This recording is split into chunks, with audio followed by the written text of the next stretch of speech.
Hi, this is Juan from Boynton Pro Audio and the Music Square, and today we're taking a look at the new Quilter 101 Reverb amp. We heard that on all of the guitar parts at the beginning of this video, and in just a second we're going to go through and turn all of the knobs and twist everything around so you can hear exactly how everything functions on the amp. But what I thought we would do first is just go over the main differences between the regular 101 amp and this new 101 Reverb. So if we look at the regular 101, it has its kind of voice control. It has a preset EQ curve. We can have a high cut, which is really handy if we're going to want to kind of tailor some of the top end off. If we have some drive pedals or distortion pedals that can get a little bit buzzy in the top end, that's a really handy feature. And we've got a kind of mid-range EQ control that we can kind of play with.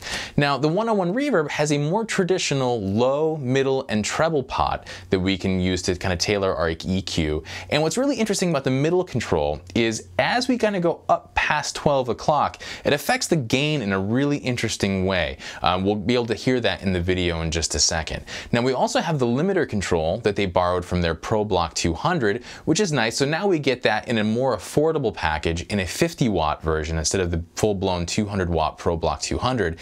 And of course we have the new reverb control, which really sounds great. And the top end and the decay stay really, really nice. And again, we'll hear that in just a second. So the other things we have on the front panel, we have our input, we have our effects loop send and return, and we have a great headphone jack.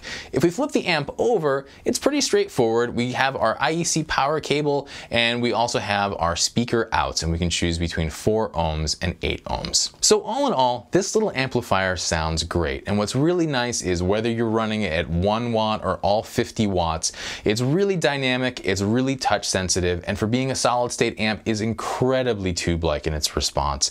And unlike a lot of other amps too, no matter how loud or how quiet you have it, it stays really consistent and sounds great at all volumes. So without further ado, let's go through. We're going to turn all of the knobs. I'm going to loop a guitar riff so we can hear how the amp responds as we turn the limiter up, the reverb up, and just play with all of the EQ stuff, as well as seeing how that mid-range control affects the gain.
So if you have any questions about the 101 Reverb or any of the other amps in the Quilter line, we carry the entire line, feel free to give us a call at the phone number you see on your screen. You can always email us, and be sure to follow us on Facebook and subscribe to the channel if you haven't already. Like the video and stay tuned because we have a ton of cool videos coming out for you soon. Okay, take care.